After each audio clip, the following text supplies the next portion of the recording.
मैं डॉक्टर भामा अग्रवाल आपके अपने यूट्यूब चैनल पर आपका स्वागत करती हूँ, अभिनंदन करती हूँ। आइए प्यारे बच्चों, आज हम ध्रुव स्वामिनी नामक नाटक का अध्ययन शुरू करते हैं। इस नाटक के अध्ययन से पूर्व इसे सरल और सहज बनाने के लिए हमें इसकी भूमिका को समझना होगा, जो इस प्रकार है। ध्रुव स्वामिनी नाटक छायावादी साहित्यकार जयशंकर प्रसाद द्वारा रचित है, जो 1933 में प्रकाशित हुआ। यह भारतीय इतिहास के स्वर्ण युग गुप्त काल की पृष्ठभूमि को लेकर रचा गया। इसमें पुरुष सत्तात्मक समाज के शोषण के विरुद्ध नारी के विद्रोह द्वारा उसके अस्तित्व, अस्मिता, अधिकार, अनुचित विवाह से मोक्ष तथा पुनर्लगन की समस्या का समाधान प्रस्तुत किया गया है। यहाँ समुद्रगुप्त की मृत्यु से लेकर चंद्रगुप्त के राजा बनने तक के समय के घटनाक्रम को 3 भागों में विभाजित किया गया है। पात्र सूची: ध्रुव स्वामिनी, मंदाकिनी, कोमा, चंद्रगुप्त, रामगुप्त, शिखर स्वामी, पुरोहित, शकराज, खिंगिल, मिहिरदेव, सामंत कुमार, शक सामंत, प्रतिहारी, प्रहरी, दासी, कुबड़ा, बोना, हिजड़ा, नर्तकियां। प्रथम अंक इस प्रकार है। स्मरणीय बिंदु: नंबर 1, प्रथम अंक का आरंभ पर्वतीय प्रदेश में रामगुप्त के युद्ध शिविर में ध्रुव स्वामिनी के प्रवेश से होता है। नंबर 2, यह विजय अभियान केवल बहाना है। वास्तव में ध्रुव स्वामिनी के हृदय में चंद्रगुप्त के प्रति भावों का पता लगाना है। नंबर 3, इस कार्य के लिए रामगुप्त ने अपनी बहन मंदाकिनी को दासी के रूप में नियुक्त किया है, जो अपने उद्देश्य में सफल होती है। अर्थात वो ध्रुव स्वामिनी के हृदय में चंद्रगुप्त के प्रति कोमल भाव हैं, यह जान लेती है। नंबर 4, अयोग्य, कमजोर तथा विलासी रामगुप्त महामंत्री शिखर स्वामी के षड्यंत्र द्वारा गुप्त साम्राज्य तथा ध्रुव स्वामिनी दोनों को प्राप्त करता है, इसलिए हमेशा सशंकित रहता है, सशंकित, डरा हुआ।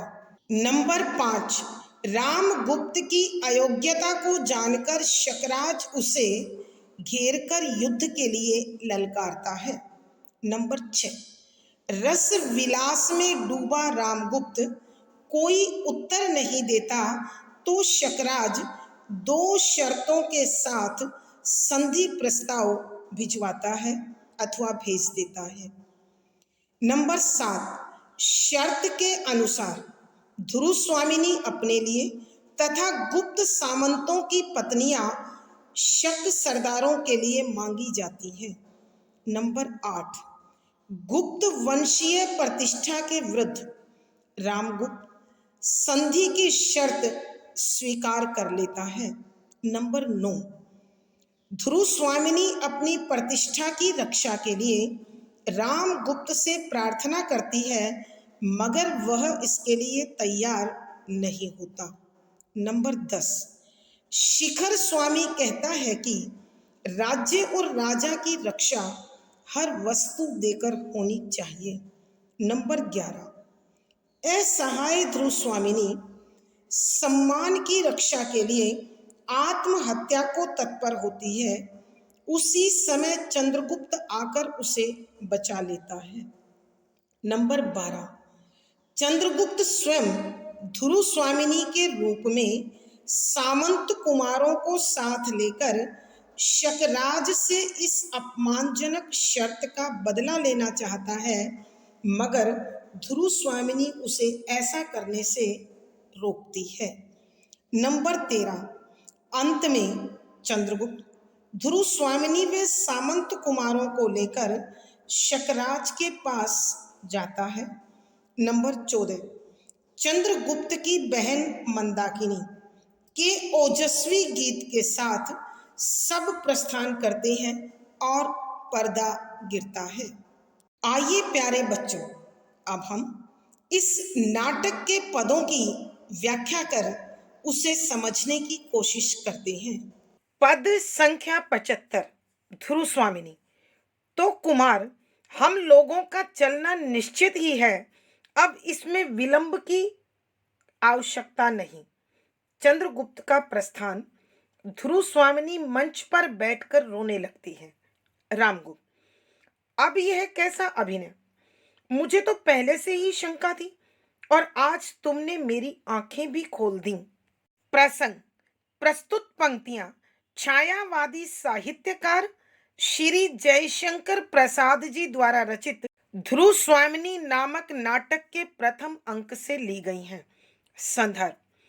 इस नाटक में नाटककार ने ऐतिहासिक गुप्तकालीन पृष्ठभूमि को आधार बनाकर पुरुष सत्तात्मक समाज में नारी शोषण के विरुद्ध नारी विद्रोह का सृजन कर नारी अस्तित्व, अस्मिता, अधिकार और पुनर्लगन की समस्या का समाधान प्रस्तुत किया है।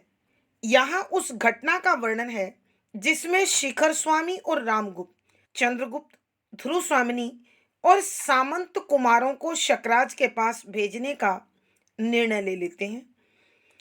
और ध्रुव स्वामिनी तब चंद्रगुप्त को संबोधित करते हुए कहती है कि व्याख्या, शब्दों के अर्थ साथ साथ। तो कुमार, हम लोगों का चलना निश्चित ही है, अब इसमें विलंब की आवश्यकता नहीं। विलंब माने देर, आवश्यकता, जरूरत। यहां ध्रुव स्वामिनी चंद्रगुप्त को कहती है कि राजकुमार, युवराज, जब हमारा शक शिविर में जाना तय हो चुका है कि कौन कौन जाएगा, तो फिर अब इसमें देर करने की क्या जरूरत है? उससे क्या फायदा है? अर्थात कहने का भाव यह है कि हम जितनी जल्दी हो सके चलें, ताकि हमारे भविष्य का अंधकार छट सके। अर्थात हमारे भविष्य में हमारा जीवन किस दिशा में जाएगा यह स्पष्ट हो सके। तब ध्रुव स्वामिनी की बात सुनकर चंद्रगुप्त उनके कक्ष से चला जाता है और ध्रुव स्वामिनी अपने दुर्भाग्य पर, अपने अपमान पर अत्यधिक दुखी होकर चौकी पर बैठकर, मंच पर बैठकर रोने लगती है। और उसे इस प्रकार रोता हुआ देखकर रामगुप्त व्यंग में पूछता है, अब यह कैसा अभिनय कि महादेवी, अब तुम ये कैसा नाटक कर रही हो? किस लिए ये रोना धोना? क्या इस रोने धोने के माध्यम से तुम यह समझाना चाहती हो कि मैं पापी हूं, अपराधी हूं और तुम निर्दोष हो? अथवा यह दिखाना चाहती हो कि इस महल को छोड़कर जाते हुए तुम्हारा हृदय दुखी है, विचलित है? मुझे तो पहले से ही शंका थी, शंका, शक, संदेह, कि मुझे तो पहले ही तुम्हारे और चंद्रगुप्त के संबंधों को लेकर संदेह बना हुआ था। और आज जब तुमने बड़ी निर्लज्जता से सबकी उपस्थिति में चंद्रगुप्त का आलिंगन कर लिया, उसे अपनी बाहों में ले लिया, तो मेरी आंखें पूर्ण रूप से खोल दी। अर्थात जो भ्रम था वो विश्वास में बदल दिया। आइए प्यारे बच्चों, एक बार फिर इस पद की व्याख्या करते हैं। यहां ध्रुव स्वामिनी चंद्रगुप्त को संबोधित करते हुए कहती है कि तो राजकुमार, हे युवराज, जब शक शिविर में किस किसने जाना है यह निश्चित हो चुका है, तो फिर अब ज्यादा देर करने से क्या फायदा? तो जितनी जल्दी हो सके हम यहां से चले, ताकि जो हमारा भविष्य अंधेरे से घिरा हुआ है वहां की तस्वीर स्पष्ट हो सके। अर्थात कहने का भाव यह है कि वहां जाने के बाद ही हमारा भविष्य किस दिशा में जाएगा, यह स्पष्ट हो पाएगा। ध्रुव स्वामिनी की इस बात को सुनकर चंद्रगुप्त उनके कक्ष से चले जाते हैं और ध्रुव स्वामिनी अपने दुर्भाग्य पर, अपने अपमान पर एक मंच पर बैठकर रोने लगती है। तब रामगुप्त उस पर व्यंग करते हुए कहता है कि महादेवी, अब यह रोने धोने का नाटक क्यों कर रही हो? क्या इस रुदन से, इस क्रंदन से यह दर्शाना चाहती हो कि मैं अपराधी हूं और तुम निर्दोष हो, अथवा तुम्हें इस महल को छोड़कर जाते हुए दुख हो रहा है? मैं तो पहले ही तुम्हारे और चंद्रगुप्त के रिश्ते को लेकर शक करता था। मुझे संदेह था कि तुम दोनों के बीच अवश्य कोई न कोई ऐसा भाव है जो सबसे छिपा हुआ है। लेकिन आज तुमने बड़ी निर्लज्जता से सब लोगों की उपस्थिति में चंद्रगुप्त को बाहों में भरकर, आलिंगन में लेकर, गले लगाकर उस शक को विश्वास में बदल दिया। भावार्थ, यहां कहने का भाव यह है कि रामगुप्त अपने शक्की स्वभाव के कारण अपने भाई को भी दुष्चरित्र समझ रहा है और महादेवी को भी। विशेष यहां रामगुप्त के शंकालु स्वभाव का पता चलता है। शुद्ध साहित्यिक खड़ी बोली है, तत्सम प्रधान शब्दावली है, व्यंजना शब्द शक्ति है, प्रसाद गुण है, संवादात्मक शैली और अनुभूति परक बिंब है। पद संख्या 76। ध्रुव स्वामी, अनार्य, निष्ठुर, मुझे कलंक कालिमा के कारागार में बंद कर, मर्म वाक्य के धुएं से दम घोटकर मार डालने की आशा न करो। आज मेरी असहायता मुझे अमृत पिलाकर मेरा निर्लज्ज जीवन बढ़ाने के लिए तत्पर है। उठकर हाथ से निकल जाने का संकेत करते हुए, जाओ, मैं एकांत चाहती हूं। शिखर स्वामी के साथ रामगुप्त का प्रस्थान। प्रसंग पूर्ववत संदर्भ, यहां उस घटना का उल्लेख है जब रामगुप्त ध्रुव स्वामिनी से कहता है कि वह तो हमेशा से चंद्रगुप्त और महादेवी के संबंध को लेकर संदेह करता था, परंतु आज वह विश्वास में बदल गया। तो ध्रुव स्वामिनी उन्हें फटकारती हुई कहती है कि व्याख्या, शब्दों के अर्थ साथ साथ। यहां ध्रुव स्वामिनी रामगुप्त के द्वारा अनुचित अवैध संबंधों की पुष्टि होने की बात कहने पर उन्हें फटकारते हुए कहती है, अनार्य, कि हे दुष्चरित्र मानव, हे दुर्गुणी मानव, निष्ठुर कठोर, मुझे कलंक कालिमा के कारागार में, कि तुम मुझ पर यह जो चरित्रहीनता का दोष लगा रही हो, मुझे चरित्रहीन कहकर मुझे इस दोष की अंधेरी गुफा में, जेल में बंद करके तुम ये कठोर और चुभने वाले वाक्यों के माध्यम से मेरा दम घोटकर मुझे मार देना चाहते हो, परंतु ऐसा संभव नहीं है। तुम इसकी कोशिश भी मत करो। अर्थात कहने का भाव यह है कि तुम जैसा कठोर दुर्गुणी व्यक्ति अपने चरित्र के दोषों को छिपाने के लिए, अपनी विलासिता को छिपाने के लिए दूसरों पर चरित्रहीनता का दोष लगाता है, ताकि कोई तुम्हारी दुष्वृत्तियों की ओर, बुराइयों की ओर उंगली ना उठा सके। आज मेरी असहायता मुझे अमृत पिलाकर मेरा निर्लज्ज जीवन बढ़ाने के लिए तत्पर है कि आज मेरी जब तुमने सहायता नहीं की, यहां इस शिविर में कोई मेरा सहायक नहीं बना, तो आखिरकार मेरी वो लाचारी, मेरी वो विवशता, मेरा वह अपमानित जीवन ही मेरे लिए अमृत के समान जीवनदायी बन गया। क्योंकि इसी लाचारी, बेबसी, मजबूरी के कारण चंद्रगुप्त का सहयोग मुझे अमृत की भांति प्राप्त हुआ, जो मेरे इस अपमानित जीवन को समाप्त कर मुझ में जीवन की लालसा जगा रहा है।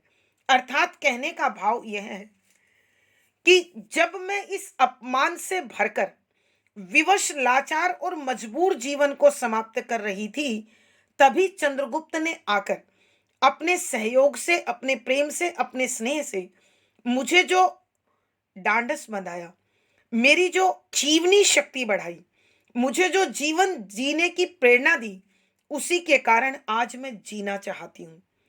और फिर वो आक्रोश में आकर खड़ी हो जाती हैं और अपने हाथ से रामगुप्त को अपने कक्ष में से निकल जाने का संकेत करते हुए, इशारा करते हुए कहती है कि जाओ, मैं एकांत चाहती हूँ, कि तुम मेरे इस कक्ष से बाहर निकल जाओ, मुझे अकेले रहना है, एकांत में रहना है। और इस प्रकार ध्रुव स्वामिनी के शब्दों को सुनकर रामगुप्त शिखर स्वामी के साथ वहां से चला जाता है। आइए बच्चों, एक बार फिर इस पद की व्याख्या करते हैं। यहां ध्रुव स्वामिनी रामगुप्त के द्वारा जब चंद्रगुप्त और महादेवी के मध्य अनैतिक संबंधों की पुष्टि करता है, तो वह उन्हें फटकारते हुए कहती है कि हे दुष्चरित्र, हे कठोर व्यक्ति, मैं बहुत अच्छे से यह जान गई हूं कि तुम मुझ पर चरित्रहीनता का दोष लगाकर मुझे निर्दोष होने के बाद भी यह अवैध संबंधों की अंधेरे से भरी हुई गुफा में बंद कर कठिन, कठोर और चुभने वाले वाक्यों के माध्यम से मेरा दम घोटकर मुझे मार डालना चाहता है। परंतु इसकी तुम आशा भी ना करो, अब यह संभव नहीं हो सकता, क्योंकि आज मेरी अपमानित जीवन की वो विवशता, वो लाचारी, वो मजबूरी मेरे लिए जीवन जीने का सहारा बन चुकी है। अर्थात जब मैं इस गुप्त शिविर में अपमानित जीवन के साथ आत्महत्या करने को तत्पर थी, तो ऐसे में चंद्रगुप्त ने अपनी सहायता से, अपने प्रेम से, अपने स्नेह से मुझे मरने से ही नहीं बचाया, बल्कि मुझ में जीवन जीने की नई शक्ति भी डाल दी। और वह आक्रोश में आकर खड़ी हो जाती है तथा रामगुप्त को अपने कमरे से निकल जाने का इशारा करते हुए कहती है कि तुम यहां से चले जाओ, मुझे अकेले एकांत में रहना है। और इस प्रकार रामगुप्त शिखर स्वामी के साथ उसके कक्ष से बाहर निकल गया। भावार्थ, यहाँ कहने का भाव यह है कि जो स्वयं दोषी होता है, उसे दूसरे पर उंगली उठाने का कोई अधिकार नहीं है। विशेष यहाँ रामगुप्त की चरित्रहीनता को उद्घाटित किया गया है। शुद्ध साहित्यिक खड़ी बोली है, तत्सम प्रधान शब्दावली का प्रयोग है, व्यंजना शब्द शक्ति है, प्रसाद गुण है, संवादात्मक शैली और अनुभूति परक बिंब है। पद संख्या 77 का क भाग। ध्रुव स्वामिनी, कितना अनुभूति पूर्ण था वह एक क्षण का आलिंगन, कितने संतोष से भरा था। नियति ने अज्ञात भाव से मानो लू से तपी हुई वसुधा को क्षितिज के निर्जन में सायकालीन शीतल आकाश से मिला दिया हो। ठहर कर जिस वायु विहीन प्रदेश में उखड़ी हुई सांसों पर भी बंधन हो, अर्गला हो, वहां रहते रहते यह जीवन असह्य हो गया था, तो भी मरूंगी नहीं। संसार में कुछ दिन विधाता के विधान में अपने लिए सुरक्षित करा लूंगी। कुमार, तुमने वही किया जिससे मैं बचाती रही। प्रसंग पूर्ववत। संदर्भ, यहां रामगुप्त और शिखर स्वामी के चले जाने के बाद एकांत में बैठी हुई ध्रुव स्वामिनी चंद्रगुप्त के साथ मिलन के उस पल पर विचार करते हुए अपने आप से कहती है कि व्याख्या, शब्दों के अर्थ साथ साथ यहां ध्रुव स्वामिनी चंद्रगुप्त से मिलन के पलों को लेकर अत्यंत आनंद विभोर है, भाव विभोर है, भावुक है। और वो कहती है कि वह तुमसे एक पल का मिलना कितना आनंददायक था, कितना सुकून देने वाला था, शांति देने वाला था। अर्थात कहने का भाव यह है कि वह एक पल का मिलन मेरे सारे जीवन की नीरसता को, तड़फ को, बेचैनी को समाप्त कर गया। अर्थात उसमें असीम स्नेह था, विश्वास था, शांति थी। कितने संतोष से भरा हुआ था कि एक पल के मिलन में कितनी बड़ी संतुष्टि थी, कितनी शांति थी। अर्थात अर्थात अथाह संतोष, शांति व संतुष्टि भरा वह मिलन मेरे जीवन को पूर्ण बना गया।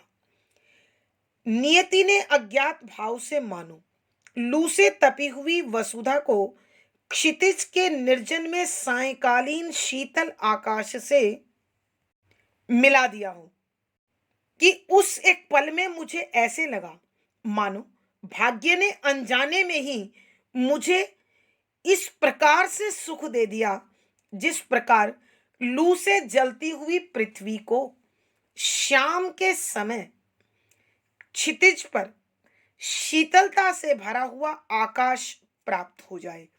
अर्थात उस आकाश की शीतलता के कारण पृथ्वी की तपन, उसकी तपिश, उसकी जलन समाप्त हो जाए।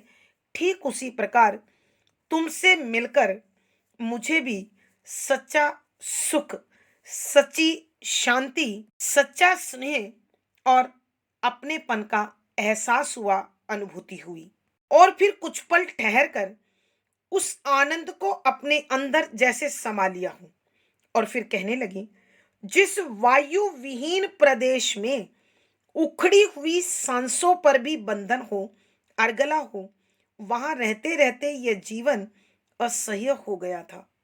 हवा से रहित क्षेत्र में हवा के बिना जैसे सांसें उखड़ जाती हैं, ठीक प्रकार से सांस नहीं आती है। और ऐसे में फिर कोई बंधन भी हो, रुकावट भी हो, तो वहां भला कैसे जिया जा सकता है। अर्थात ध्रुव स्वामिनी के कहने का मतलब यह है कि राम गुप्त जैसे दुष्चरित्र और उसके महल के घुटन भरे माहौल में मैं रहते रहते इस प्रकार थक चुकी थी, इस प्रकार घुटन से भर चुकी थी कि आगे जीवन जीना मुश्किल हो गया था। और केवल इतना ही नहीं, वहां भी अनेक प्रकार के दोष, अनेक प्रकार के संदेह ऐसे जीवन पर लगे हुए थे मानो उखड़ी हुई सांसों पर भी बंधन हो। वहां भी संकल्प अथवा कुंडी चढ़ाकर उसे बंद कर दिया हूं, तो भी मरूंगी नहीं कि इतना घुटन भरा, अपमानित, दुख भरा जीवन जीकर भी अब मुझे मृत्यु नहीं चाहिए। संसार में कुछ दिन विधाता के विधान में अपने लिए सुरक्षित करा लूंगी कि अब मैं ईश्वर से प्रार्थना करूंगी कि वो अपने नियम में, चाहे उसने मेरे लिए मृत्यु निर्धारित कर रखी हो, तो भी वह अपने इस नियम को परिवर्तित कर मुझे कुछ समय और जीवन जीने के लिए दे दे, ताकि कुमार मैं इस मिलन के चरम सुख को, परम आनंद को अपने अंदर समा सकूं, भर सकूं। कुमार तुमने वही किया जिसे मैं बचाती रही कि आखिरकार राजकुमार तुमने आज मुझे वो कार्य करने के लिए विवश कर ही दिया जिससे मैं हमेशा बचती रही। अर्थात ध्रुव स्वामिनी के कहने का भाव यह है कि हे युवराज, हे राजकुमार, मैं अपने मन के किसी कोने में अपने कोमल भावों को छिपाकर इस प्रकार जीवन जिए जा रही थी कि वो कभी तुम्हारे सामने उजागर नहीं करूंगी। परंतु आज तुम्हारे त्याग, तुम्हारे स्नेह, तुम्हारी सहनशीलता ने मुझे अपने भाव प्रकट करने पर मजबूर कर दिया। आइए प्यारे बच्चों, एक बार फिर इस पद की व्याख्या करते हैं। पद संख्या 77 का ख भाग। तुम्हारे उपकार और स्नेह की वर्षा से मैं भीगी जा रही हूं। ओह, हृदय पर उंगली रखकर, इस वक्षस्थल में दो हृदय हैं क्या? जब अतरंग ही करना चाहता है, तब ऊपरी मन ना क्यों कहला देता है? चंद्रगुप्त प्रवेश करके, महादेवी हम लोग प्रस्तुत हैं, किंतु ध्रुव स्वामिनी के साथ शक शिविर में जाने के लिए हम लोग सहमत नहीं। यहां ध्रुव स्वामिनी चंद्रगुप्त के विषय में सोचते हुए, विचार करते हुए अपने आप से कहती है, तुम्हारे उपकार और स्नेह की वर्षा से मैं भीगी जा रही हूं कि यह जो तुमने मेरे अपमानित जीवन को बचाने के लिए अपना सहयोग दिया है, तुम्हारे इस उपकार से और तुम्हारे उस प्रेम की बरसात से मैं भीग रही हूं। अर्थात मेरा रोम रोम तुम्हारा आभारी है और मन प्रसन्न है। ओह, फिर अपने आप पर खेद है। अपने हृदय पर वह उंगली रखकर कहती है, इस वक्षस्थल में दो हृदय हैं क्या? क्या इस सीने में दो दिल धड़कते हैं? जब एक मन चंद्रगुप्त का साक्षात्कार कर लेना चाहता है, उससे मिल लेना चाहता है, उसे अपनाना चाहता है, उसके सामने सारे रहस्य खोल देना चाहता है, तब मेरा ऊपरी मन न जाने क्यों ना कह देता है। और तभी चंद्रगुप्त ध्रुव स्वामिनी के कक्ष में प्रवेश करता है और कहता है कि महादेवी, हम लोग शक शिविर में जाने के लिए तैयार हैं और यहां आ गए हैं, परंतु ध्रुव स्वामिनी के साथ शक शिविर में जाने के लिए हम लोग सहमत नहीं।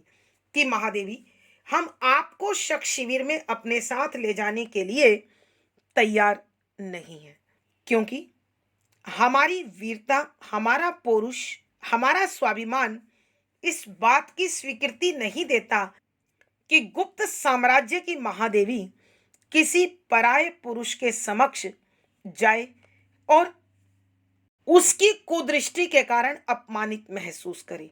आइए प्यारे बच्चों, इस पूरे पद की व्याख्या हम एक बार फिर करते हैं।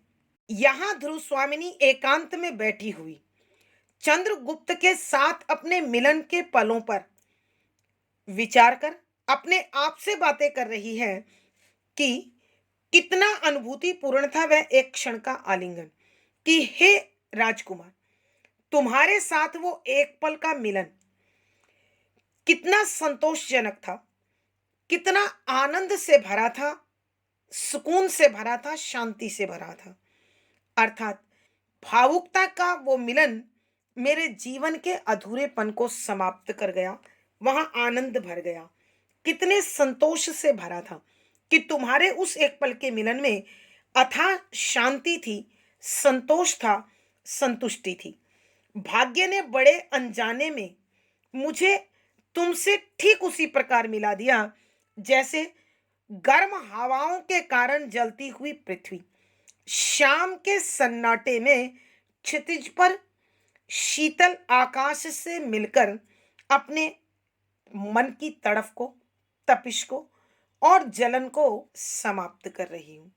मैं भी तुमसे मिलकर उसी प्रकार के आनंद को आत्मसात कर रही हूं, महसूस कर रही हूं, अनुभूत कर रही हूं, भोग रही हूं। और फिर कुछ पल विचार करती हुई, जिस प्रकार हवा से रहित स्थान पर सांसें उखड़ जाती हैं, पूरी प्राणवायु न मिलने के कारण दम घुटने लगता है, और फिर उस घुटते हुए दम पर भी किसी प्रकार का बंधन हो, रुकावट हो, अंकुश हो, वहां भी सांकल चढ़ी हुई हो, कुंडी लगी हुई हो, तो वहां जीवन जीना नामुमकिन हो जाता है। तो रामगुप्त की दुश्चरित्रता, उसकी विलासिता, इस घुटन भरे माहौल में मेरी स्थिति भी ठीक उसी प्रकार की है। लेकिन फिर भी युवराज, अब मैं मरूंगी नहीं। मैं अपने भाग्य में परमात्मा से, उसके विधान से कुछ दिन और मांग लूंगी, ताकि मैं इस मिलन के आनंद को अपने हृदय में, अपने तन मन में रचा सकूं। राजकुमार, आखिरकार तुमने अपने प्रेम, सहयोग और स्नेह से मुझे वो कहने के लिए मजबूर कर दिया जो मैं अपने हृदय में छिपाकर उसे हमेशा शांत किए रहती थी। तुम्हारे इस सहयोग के कारण मेरा रोम रोम तुम्हारा कृतज्ञ है, तुम्हारा उपकार मानता है कि तुम्हारे उस उपकार और प्रेम की इस बरसात से मैं भीगी जा रही हूं, अर्थात मेरा रोम रोम आनंद का अनुभव कर रहा है और तुम्हारे उपकार के प्रति आभारी है। ओह! और फिर अपने हृदय पर उंगली रखकर कहती है, शायद इस सीने में दो दिल हैं। जब एक हृदय चंद्रगुप्त के साथ साक्षात्कार कर लेना चाहता है, अपनी भावना को खुलकर प्रकट कर देना चाहता है, उसे अपनाना चाहता है, तो न जाने दूसरा हृदय मर्यादा का नाम लेकर ना ना ना कहता है।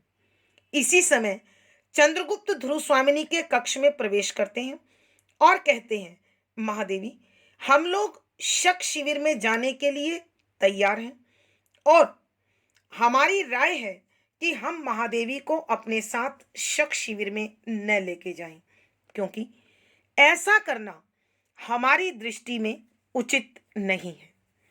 मैं नहीं चाहता कि इस साम्राज्य की महारानी किसी पराये पुरुष की कुदृष्टि भोगे और अपने आप को अपमानित महसूस करे। भावार्थ, यहाँ कहने का भाव यह है कि ध्रुव स्वामिनी ने चंद्रगुप्त के मिलन उस एक पल में अपने जीवन की सारी तड़फ को मानो समाप्त कर लिया। विशेष यहाँ चंद्रगुप्त के मिलन से मिलने वाले संतोष का उद्घाटन किया है।